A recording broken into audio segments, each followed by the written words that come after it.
రోజు రోజు క్షీణిస్తుంది, మందులు కూడా సరిగా తీసుకోవట్లేరు, ఫుడ్ తీసుకోమన్నా తీసుకోవట్లేరు, కుటుంబ సభ్యులు చెప్పినా కూడా వినట్లేదు అనేది ఆ రోజు వచ్చిన ఇన్ఫర్మేషన్తో ఆ రోజు ప్రభుత్వంలో ఉన్న పెద్దలందరూ కూడా ఆ రోజు నేను మినిస్టర్గా ఆ రోజు కేసీఆర్ గారి దగ్గరికి వెళ్ళాను నిమ్స్కి. ఇక్కడ కూర్చుంటుంటే అదే గుర్తుకొస్తా ఉంది. ఈరోజు పోస్టర్లో చూసాం కదా ఒక ఫోటో, కళ్ళల్లో ప్రాణం, మోహన్లంతా ఇంకా అసలు మనిషి ఉంటాడా ఉండడా అన్న లెవెల్లో మనిషి ఉన్నాడు. వెళ్ళి నేను రిక్వెస్ట్ చేశాను ప్రభుత్వం తరఫున తప్పకుండా ఇస్తారంటే మీరు నిరాహార దీక్ష విరమించండి అని అడిగినప్పుడు ఒకటే మాట చెప్పారు, నా ప్రాణం పోయినా పర్వాలేదమ్మా, తెలంగాణ ఇస్తే చాలు, అప్పటి వరకు నేను ఇట్లాగే ఉంటా, సచ్చినా పర్వాలేదు, ఈ మాట పైకి చెప్పండి అన్నాడు. అదే మాటలు తీసుకొచ్చి ఆనాడున్న ముఖ్యమంత్రి రోషయ్య గారికి చెప్పాను. అదే ఇట్లా అంటున్నారు, నిజానికి అయితే కళ్ళల్లో ప్రాణం ఉంటున్నారు, రేపొద్దున ఏదన్నా అయితే తిరుగులేని తప్పు చేసినట్టు అవుతుంది చూసుకోండి అని చెప్పడం జరిగింది.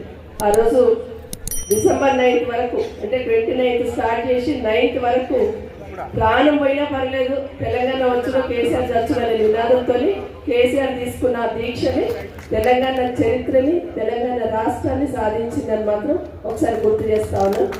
ఆ రోజు సాధించిన రాష్ట్రంలో ఎన్నో మలుపులు, ఎన్ని అడుగులు. ఇంతకుముందు ఒక తమ్ముడు మాట్లాడుతూ చెప్పినాడు వెంకటరెడ్డి, ఉద్యమంలో ఎంతో మంది ఎన్ని రకాల ఇబ్బందులు పడ్డారు, ఉద్యమకారులు ఇక్కడ ఉన్న వాళ్ళందరూ కూడా తెలుసు. అంటే చేతిలో నయం పైసలు లేకపోయినా ఉద్యమం అంటే తెలంగాణ అంటే పరిగెత్తిన సందర్భాలు కూడా చూస్తున్నాం.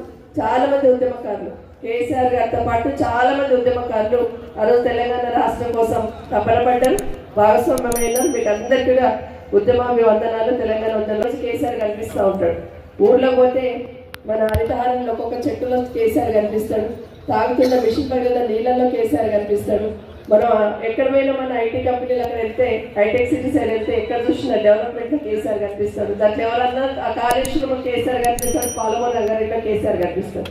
ఎవరు అవునన్నా కాదన్నా తిరిగిన ఎవరైనా కూడా చరిత్రలో నిలిచిపోయే విధంగా పాలన చేశాడు, చరిత్రలో నిలిచిపోయే విధంగా ఉద్యమం చేశాడు, చరిత్రలో నిలిచిపోయే విధంగా తెలంగాణను సాధించిన కేసీఆర్ గారు. జై తెలంగాణ, జై కేసీఆర్ గారు. ఈ ఆంధ్రప్రదేశ్లో ఉన్నారు, మనకు అన్యాయం చేశారు.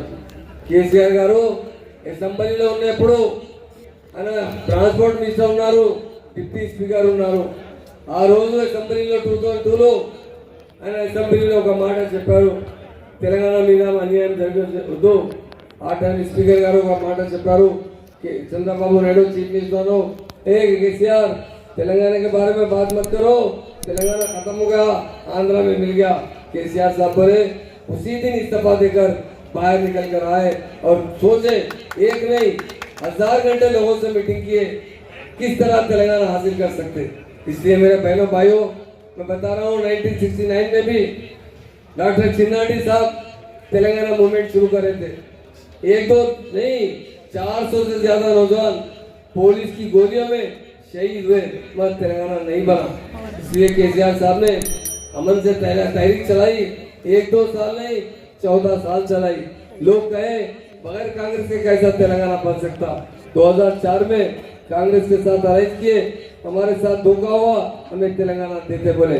जब तक कांग्रेस वाले में बगैर आंध्र वालों को कैसा, बगैर चंद्रबाबू नायडू से बगैर मिले कैसा दे सकते। 2009 में चंद्रबाबू नायडू से अलायंस किया, उन्होंने भी हमारे साथ धोखा किया। आखिरकार केसीआर साहब आज ही के दिन 29 नवंबर को मरण पर बैठा, किस लिए बैठा? तेलंगाना के लिए। उन्होंने तेलंगाना 30 को हफ्ता। इसलिए केसीआर एक महान लीडर है। जैसा भी कार्तिक साहब बोले ना, हिंदुस्तान में बहुत कम लीडर है, केसीआर के वैसा लीडर नहीं है। उन लोगों को खतर नहीं है, इसको तेलंगाना से मोहब्बत नहीं है। केसीआर साहब के लोग, ऐसे लोग दुनिया में बहुत कम पैदा होते हैं। मैं आपसे एक ही बात बताता हूँ, सारे हिंदुस्तान में केसीआर साहब को 5वां गांधी कहते हैं, क्योंकि गांधी जी ने हिंदुस्तान की तहरीक में जो पुरअमन तहरीक चलाई, वही तहरीक केसीआर साहब ने हमारे तेलंगाना के लिए चलाई। इसलिए मेरे भाइयों बहनों, यकीनन हमारा वक्त भी बहुत जल्दी फिर से आने वाला है। अच्छा, ये तेलंगाना लाने वाले केसीआर साहब है। ये हम घर घर तक लोगों को अवेयरनेस बिल्डअप करना चाहिए, क्योंकि लीडर तो बहुत होते हैं, महान लीडर पैदा होते हैं, बहुत कम पैदा होते हैं। केसीआर अपने लिए नहीं, हमारे लिए, आपके लिए। जब भरत बैठे थे, लोग कहे भरत बैठना आसान काम नहीं है, अभी सविता अम्मा बता चुके, मैं भी वही रहता था हमेशा। केसीआर साहब एक दिन हुआ, 2 दिन हुआ, कम्मम चलाए, बहुत से मुश्किलात से गुजरे, नीम साधु में शरीक किया गया, भरत कंटिन्यू चलता रहा। जब भरत में 10वें दिन में केसीआर साहब की बहुत हालत खराब हो गई, पूरे डॉक्टर गए कि केसीआर साहब को ब्रेन हेमरेज हो सकता है, गुर्दे फेल हो सकते हैं, पैरालिसिस में जा सकते हैं, फिर जिंदगी में अच्छे नहीं हो सकते। उस वक्त हमारे प्रोफेसर जयशंकर साहब थे, विद्यासागर साहब थे, मधुसूदनाचार्य साहब थे, केसीआर साहब की साहब आइलिया, उनकी बेटी कविता मैडम, केटी राम, केसीआर साहब से दरखास्त किए, साहब आप जिंदा रहे तो फिर तेलंगाना के लिए लड़ते रहेंगे, आपकी हालत खराब हो चुकी है, डॉक्टर कह रहे हैं आपको कभी भी कुछ भी हो सकता है। पर केसीआर साहब क्या बोले, मेरी जान गई तो परवाह नहीं, मुझे तेलंगाना चाहिए। यही उनके जुमले पर 2 दिसंबर 9 में मीटिंग हुई, कहा दिल्ली के अंदर कैबिनेट मीटिंग हुई, एक बार नहीं 4 बार कैबिनेट मीटिंग हुई। बहुत से सोच विचार कर डिसीजन लिया गया कि अब अगर तेलंगाना नहीं देंगे तो तेलंगाना में खून खराबा हो जाएगा। इसलिए सितंबर आप सामने ऐलान किया, Telangana process will be start, जब जाकर केसीआर साहब ने अपना भरत तोड़ा। मैं यही बताना चाहता हूँ मेरे भाइयों बहनों, ये जो गोल्डन तेलंगाना है ना जो दिख रहा, वो केसीआर साहब की वजह से दिख रहा, नहीं तो नहीं बन सकता था, कोई लीडर नहीं बना सकता था। महान और महात्मा लीडर केसीआर साहब ने तेलंगाना के लिए अपनी जान को कुर्बान करने के लिए सबसे आगे बढ़कर दूसरों को नहीं बिठाया, वो खुद अकेले बैठे आखिरी दम तक, अपनी आखिरी सांस तक तेलंगाना के लिए लड़ते रहे और तेलंगाना हासिल हुआ, उन्हीं की वजह से हासिल हुआ। आज तेलंगाना के किसान खुशहाल है, तेलंगाना की आवाम खुशहाल है, हर